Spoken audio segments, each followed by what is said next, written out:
বরকত শব্দের অর্থ হলো কল্যাণ বেশি হওয়া, যে কোনো কিছুতে আল্লাহর পক্ষ থেকে কল্যাণ যুক্ত হওয়া, এটা হলো বরকত। যে অনেক কাজ করেছেন কিন্তু ফলাফল দেখা যাচ্ছে খুব বেশি একটা দৃশ্যমান না। ইন্নাল্লাহা ইয়ারফাউ বিহাযাল কিতাবি আকওয়ামা ওয়া ইয়াদাউ বিহি আখারিন। আল্লাহ তাআলা এই কিতাব দিয়ে বহু মানুষকে উপরে উঠাবেন, আবার বহু মানুষকে নিচে নামাবেন। আল্লাহ তাআলা আমাদেরকে বরকতের সম্পদ দান করুক, অধিক সম্পদ নয়। বরকতের দ্বিতীয় নম্বর চাবি হলো যে কোনো কাজের শুরুতে বিসমিল্লাহ বলা।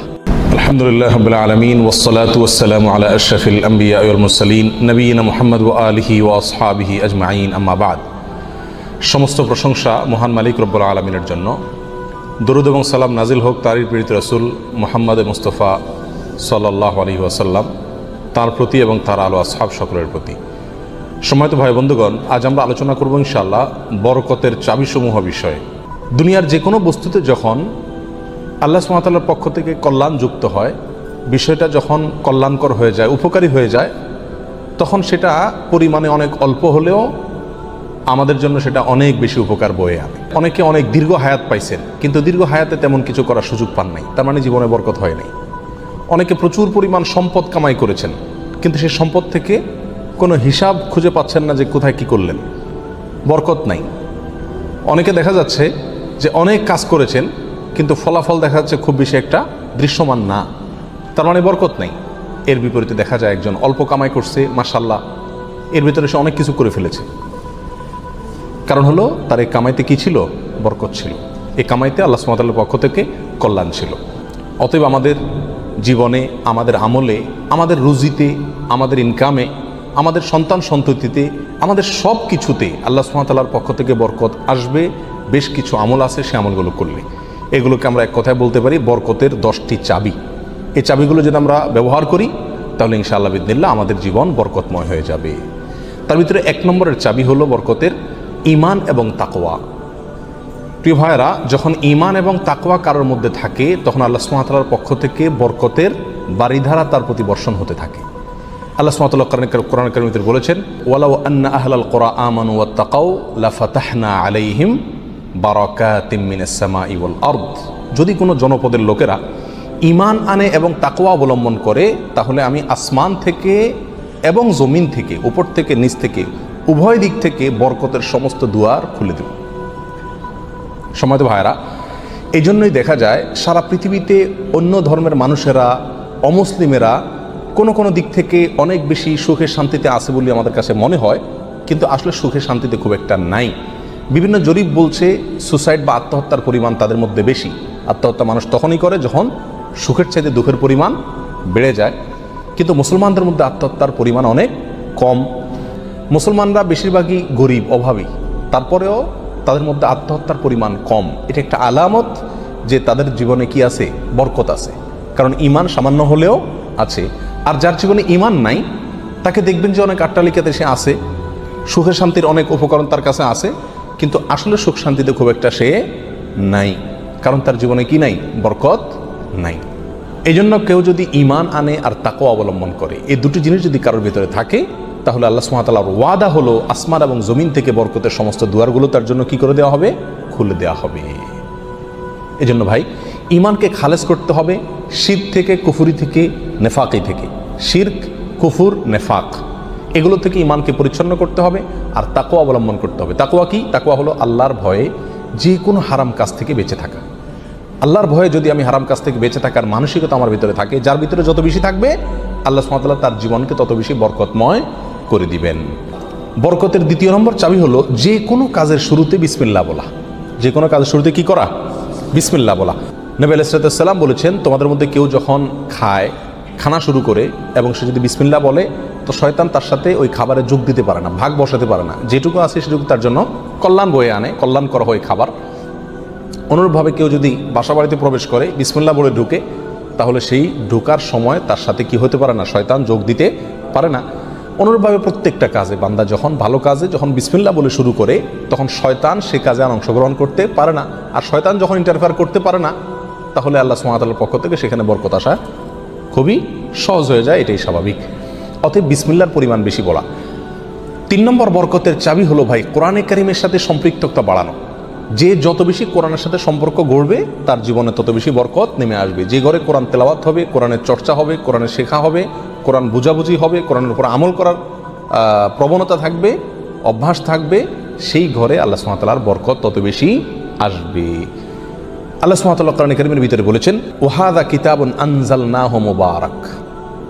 কোরআনে কারীমকে আল্লাহ সুবহানাহু ওয়া তাআলা কোরআনের বহু জায়গায় বলেছেন যে এটা কিতাবে মুবারাক। এই কোরআনটা হলো কি? বরকতময়। অতএব সাথে যে যত বেশি সম্পৃক্ত হবে তত বেশি তার জীবন কি হবে?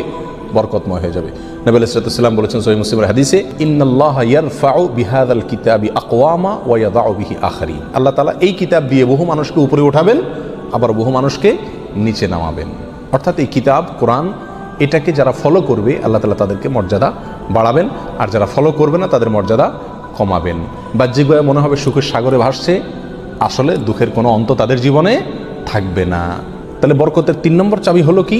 কোরআনের সাথে সম্পর্ক বেশি বেশি করা, কোরআন তেলাওয়াত করা, কোরআন বুঝা, কোরআন অনুযায়ী আমল করার চেষ্টা করা। যত বেশি যে করবে আল্লাহ তাআলা তার জীবনের প্রতিটা পদে পদে তত বেশি কি দিবেন? বরকত দান করবেন। বরকতের 4 নম্বর যে চাবি আছে সেটা হলো ভাই সাদাকা করা, দান করা। কি করা? দান করা, সাদাকা করা। সাদাকা এবং দান করলে বহু হাদিস থেকে বোঝা যায়, জানা যায় যে বিপদ আপদ দূর হয়ে যায়। আমাদের যে কোনো কাজ থেকে, যে কোনো অর্থকড়ি থেকে, যে কোনো উপার্জন থেকে আমাদের কল্যাণটা আসে না, এর একটা বড় কারণ হলো বিপদ এসে যায়। আমি একটা দোকানদারি শুরু করলাম, একটা বিপদ এসে গেল, তাহলে আমার সেখান থেকে কল্যাণটা আর আসলো না। তো বরকত যদি আপনি চান প্রত্যেকটা বস্তুতে, প্রত্যেকটা জিনিসে কল্যাণ আসুক, উপকার হোক জিনিসটা আপনার জন্য, ছোট চাকরি, অল্প আয়, ছোট ব্যবসা, এর ভিতরেই আল্লাহ তাআলা কল্যাণ দিয়ে দেখ। আপনি যদি চান তাহলে আপনাকে কী করতে হবে? সাদাকার অভ্যাস করতে হবে। দান করলে মুসিবত এবং বিপদ দূর হয়। তো আপনার ওই অল্প আয় থেকে যখন বিপদ দূর হয়ে যাবে বা বিপদ মুক্ত থাকবে, তখন ইনশাআল্লাহ বিদিনিল্লাহ সেটা আপনার জন্য কী হয়ে যাবে? কল্যাণকর এবং বরকতময় হয়ে যাবে। ওর ভিতরে আপনার জন্য বরকত থাকবে। অতএব সাদাকার অভ্যাস করা, সারা বছর অল্প স্বল্প হলেও, পরিমাণে খুব অল্প হোক। এক হাদিসে আসছে নবী আলাইহিস সালাম বলেছেন, খেজুরের অংশ দিয়েও যদি হয় তবুও তুমি সাদাকা করে জাহান্নামের আগুন থেকে বাঁচার চেষ্টা করো। বিপদ থেকে রক্ষার জন্য আমরা সাধ্য অনুযায়ী সাদকা করব, অনেক বেশি করা কোনো জরুরি না। প্রতিদিন সাদকা করা একটা জটিল বিষয়। অনেক সময় প্রতিদিন আমি অভাবী লোক পাইও না, তাহলে একটা বাক্স রাখতে পারি বাসায়, যে প্রতিদিন আমি সেখানে 1 টাকা রাখবো, 2 টাকা রাখবো, যতটুকু সাধ্যগুলো ততটুকু রাখবো। তাহলে নিয়মিত আমি দানের সওয়াবটা পেয়ে গেলাম। এই টাকাটা অভাবী লোকের, পরে কয়েকদিন পর পর খুলে আমি দিয়ে দিলাম মানুষকে। তাহলে প্রতিদিন সৎকার আমলটা হয়ে গেল। এবং সৎকার নিয়মিত করলে কি হয়? বরকত প্রত্যেকটা ক্ষেত্রে নেমে আসে। নাম্বার 5, বরকতের 5 নম্বর চাবি হলো ভাই আত্মীয় স্বজনের সাথে সম্পর্ক ভালো রাখা। এটা বহুল পরীক্ষিত একটি আমল ভাই। আত্মীয় স্বজনের সাথে যে যত বেশি সম্পর্ক ভালো রাখে, মা বাপ, ভাই বোন, ফুফু, চাচা, কাছের লোকজন, রক্ত সম্পর্কীয় লোক যারা, বিশেষ করে তাদের সাথে যে যত বেশি সম্পর্ক ভালো রাখে এবং তাদের সাথে সম্পর্ককে নষ্ট করে না, তারা যদি দুর্ব্যবহার করে তো নিজের পক্ষ থেকে ভালো ব্যবহার করার চেষ্টা করে, তো এই লোকের জীবনে আল্লাহ তাআলা বরকত দান করেন। এটা পরীক্ষিত বিষয়। অতএব এই চাবিটি বরকতের, এটা খুবই গুরুত্বপূর্ণ। 5 নম্বর, অর্থাৎ আত্মীয় স্বজনের সাথে, রক্ত সম্পর্কীয় লোকদের সাথে কী করতে হবে? সম্পর্ক সবসময় বিল্ড আপ করার চেষ্টা করতে হবে। তাদের খোঁজখবর নিতে হবে, সাধ্য অনুযায়ী তাদের পাশে দাঁড়াতে হবে। যদি পাশে দাঁড়াতে নাও পারেন, অন্তত সম্পর্কটাকে কী করতে হবে? ভালো রাখার চেষ্টা করে যেতে হবে। নাম্বার 6, বরকতের 6 নম্বর চাবি হলো ভাই সকালবেলায় ভোরে ভোরে কাজে যাওয়া। নবী আলাইহিস সালাম দোয়া করেছেন, আল্লাহুম্মা বারিক লি উম্মতি ফি বুকুরিহা, আল্লাহ আমার উম্মতকে সকালবেলা আপনি বরকত দান করবেন। অন্য এক রওয়ায়াতে আসছে বুরিক লি উম্মতি ফি বুকুরিহা, তিনি বলেছেন আমার উম্মতের জন্য সকালবেলার সময়টাতে বরকত দেওয়া হয়েছে। অতএব সকালের সময়টাতে আপনি ঘুমায় থাকেন, তাহলে বরকত কোত্থেকে আসবে? এই টাইমটাতে কাজ করতে হবে। এবং কিছু কিছু কাজ আছে, কিছু কিছু পেশা আছে যে সকালবেলা করার মতন, আপনি মার্কেটে দোকান আছে, সকালে ভোরে খোলার সিস্টেম নাই, তাহলে সেটা তো আপনি খুলবেন না। কিন্তু অন্তত তার প্রস্তুতি, প্রাক প্রস্তুতিগুলো সকাল থেকে হয়ে যাওয়া উচিত। এবং সকালের টাইমটা আসলে ঘুমের কোনো উপযুক্ত টাইম না।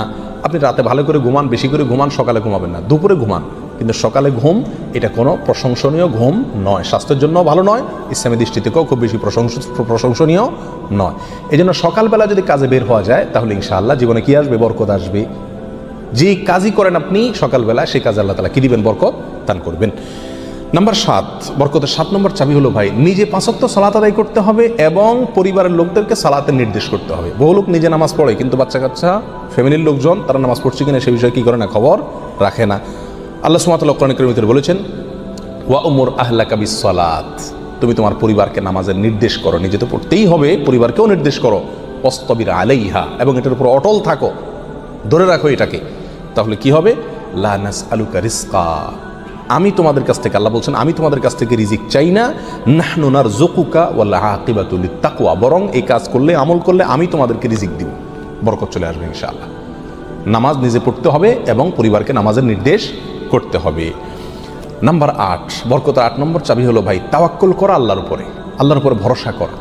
মুমিন যত বেশি আল্লাহর উপরে ভরসা করবে, আল্লাহ তাআলা তত বেশি তাকে সাহায্য করবে। আর আল্লাহর প্রতি ভরসা যত কমে যাবে, আস্থা যত কমে যাবে, নির্ভরতা যত কমে যাবে, দুনিয়ার কোনো বস্তুর প্রতি যখন আস্থা বেশি হয়ে যাবে, আল্লাহ তাআলা তাকে ওই বস্তুর হাতেই বেইজ্জত করে ছাড়েন। এটাই আল্লাহ সুবহানাহু ওয়া তাআলার সুন্নাহ। যার কারণে আল্লাহর প্রতি যে যত বেশি তাওয়াক্কুল করে, আল্লাহ তাআলা তাকে তত বেশি উদ্ধার করেন এবং সাহায্য করেন। বরকতের জন্য এটা একটা অন্যতম উপায়। যে যত বেশি আল্লাহর উপরে ভরসা করবে, বিশেষ করে রিজিকের ব্যাপারে, তত বেশি আল্লাহ সুবহানাহু ওয়া তাআলার পক্ষ থেকে কি আসবে? বরকত আসবে। একটু কোনো কারণে আমাদের ইনকামের উপরে চাপ আসলে, প্রেশার আসলে আমরা অস্থির হয়ে যায়, হাউতাশ হয়ে যায়, নিরাশ হয়ে যায়। অনেকে তো আজেবাজে মন্তব্য করা শুরু করি, আল্লাহর উপর তাওয়াক্কুল থাকে না। তো আসবে কোত্থেকে রিজিক? রিজিক আসবে তখন যদি আল্লাহর উপরে ভরসাটা পূর্ণ মাত্রায় থাকে। নবী আলাইহিস সালাতু ওয়াস সালাম বলেছেন, লাউ তাওয়াক্কালতুম আলাল্লাহি হাক্কা তাওয়াক্কুলিহি, আল্লাহর প্রতি যেরকম ভরসা রাখা দরকার, যেরকম আস্থা রাখা দরকার, তোমরা যদি সেই মাপের আস্থা রাখতে পারো, নির্ভরতা আল্লাহর উপরে তোমরা রাখতে পারো, তাহলে কি হবে? লা রাযাকাকুম কামা ইয়ারযুকুত তাইর, আল্লাহ তাআলা পাখিকে যেভাবে রিজিক দেন তোমাদেরকে সেভাবে রিজিক দিবেন। সারপ্রাইজ রিজিক, কল্পনাও করতে পারবে না কোথায় আল্লাহ রিজিকের ব্যবস্থা করে রাখছে। এরকম বরকত জীবনে নেমে আসবে যদি কি করা হয়? আল্লাহর উপরে পরিপূর্ণ তাকওয়া, এই তাওয়াক্কুল অবলম্বন করা হয়। বরকতের জন্য 9 নম্বর আমল হলো বেশি বেশি ইস্তেগফার করা। কি করা ভাই? ইস্তেগফার করা। ইস্তেগফার, উঠতে চলতে ফিরতে সব সময় ইস্তেগফার করা। আস্তাগফিরুল্লাহ ওয়া আতুবু ইলাইহি, আস্তাগফিরুল্লাহাল্লাযী লা ইলাহা ইল্লা হুয়াল হাইয়ুল কাইয়্যুম ওয়া আতুবু ইলাইহি। অথবা সাইয়্যিদুল ইস্তেগফার পড়া। কিচ্ছু না পারেন শুধু আস্তাগফিরুল্লাহ পড়া, আস্তাগফিরুল্লাহ আস্তাগফিরুল্লাহ আস্তাগফিরুল্লাহ ওয়া আতুবু ইলাইহি, এতটুকু পড়া। এবং যখন পড়বেন অর্থ বুঝে পড়বেন। আল্লাহর কাছে ক্ষমা চাচ্ছেন আপনি, আর ক্ষমা চাইলে ক্ষমা চাওয়ার মোড থাকে আলাদা। একটা মানুষের কাছে যখন মাপ চান আপনি, তখন মাপ চাওয়ার মোড ভিন্ন থাকে না? আস্তাগফিরুল্লাহ যখন বলবো তখন নিজের অপরাধের কথা স্মরণ করে, অথবা আমি যে বহু অপরাধ করি সে কথাটা মনে করে আল্লাহর কাছে ক্ষমা চাইব। যত বেশি ইস্তেগফার করব তত বেশি রিজিক আসবে। সূরা নূহের ভিতরে আল্লাহ সুবহানাহু ওয়া তাআলা আল্লাহ নবী নূহ আলাইহিস সালাম সম্পর্কে বলেছেন যে নূহ আলাইহিস সালাম বলেছেন তার জাতিকে, ফাকুলতুস্তাগফিরু রাব্বাকুম ইন্নাহু কানা গাফফারা। তিনি বলেন আমি আমার জাতিকে বলেছিলাম তোমরা তোমাদের রবের ইস্তেগফার করো, তোমাদের রব ক্ষমাশীল। তাহলে কি হবে? ইস্তেগফার করলে 1 নম্বর তিনি ক্ষমা করবেন, তারপরে ওয়ায়ুমদিদুকুম বিআমওয়ালিন ওয়া বানিন ওয়া ইয়াজআল লাকুম জান্নাতিন ওয়া ইয়াজআল লাকুম আনহারা।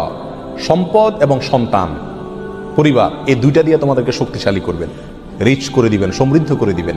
ওয়া ইয়াজআল লাকুম জান্নাতিন ওয়া ইয়াজআল লাকুম আনহারা, তোমাদের জন্য বাগবাগিচা দিবেন এবং নহর প্রসবন দান করবেন, অর্থাৎ রুজি রুটির বরকত দান করবেন।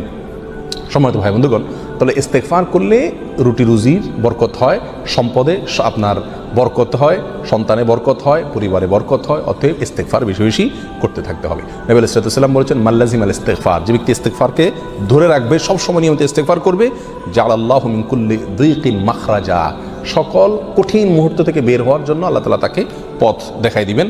ও কুল্লি হাম্মিন ওয়া মিন কুল্লি হাম্মিন ফারাজা, সকল পেরেশানি থেকে আল্লাহ তাআলা তার জন্য প্রশস্ততার পথ দেখাই দিবেন যদি সে ইস্তেগফারকে ধরে রাখে। 1-2 বার পড়া না, নিয়মিত পড়তে থাকে, ধরে রাখে। অতএব বরকতের জন্য বেশি বেশি ইস্তেগফার করতে হবে। 10 নম্বর বরকতের চাবি হলো ভাই পরিপূর্ণ সালামের ব্যাপক পরিমাণে প্রচলন ঘটাতে হবে, দিতে হবে। সালামের পরিপূর্ণ রূপ হলো আসসালামু আলাইকুম ওয়া রাহমাতুল্লাহি ওয়া বারাকাতুহু। এখানে আমরা সবাই জানি দোয়া করা হয় আপনার প্রতি শান্তি বর্ষিত হোক, আল্লাহর রহমত বর্ষিত হোক এবং আল্লাহর বরকত নাজিল হোক আপনার প্রতি।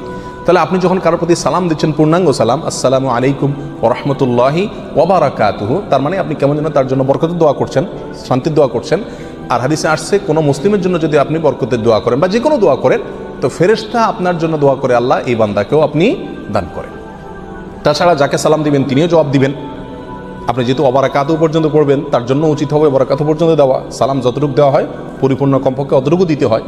অতএব যত বেশি সালাম দেওয়া হবে তত বেশি ফেরেশতা আমার জন্য বরকতের দোয়া করবে, আর যাকে সালাম দিচ্ছি তিনিও করবেন। তাহলে সালামের প্রচলন ব্যাপক পরিমাণে যদি করতে পারি, তাহলে আমাদের জীবনে কি আসবে ভাই? বরকত নেমে আসবে। আর আগেই বলেছি বরকতের অল্প বেবরকতের বহুর চাইতে উত্তম এবং শ্রেষ্ঠ। আল্লাহ তাআলা আমাদেরকে বরকতের সম্পদ দান করুক। অধিক সম্পদ নয়, বরকতের সম্পদ। আল্লাহ তাআলা আমাদের বরকতের সন্তান দান করুক। অধিক সন্তান নয়, বরকতের সন্তান। কল্যাণ যে সন্তানে আছে সেখানে অনেক বেশি হলো, কিন্তু কল্যাণ তার ভিতরে নাই, উপকারটা নাই, তাহলে এই বেশির কোনো লাভ হলো না। আল্লাহ তাআলা আমাদের গোটা জীবনকে, আমাদের উপার্জনকে আমাদের সম্পদকে, আমাদের নেকামলকে, আমাদের সন্তান সন্ততিকে, আমাদের পরিবারকে, পরিজনকে, আমাদের চিন্তা চেতনাকে, আমাদের সব কিছুকে আল্লাহ সুবহানাহু ওয়া তাআলা বরকতময় করে দিন। সব কিছুতে আল্লাহ তাআলা কল্যাণ এবং উপকারিতা প্রচুর পরিমাণে বৃদ্ধি করে দিন। জাযাকুমুল্লাহ ওয়া আখিরু দাওয়ানা আলহামদুলিল্লাহি রাব্বিল আলামিন।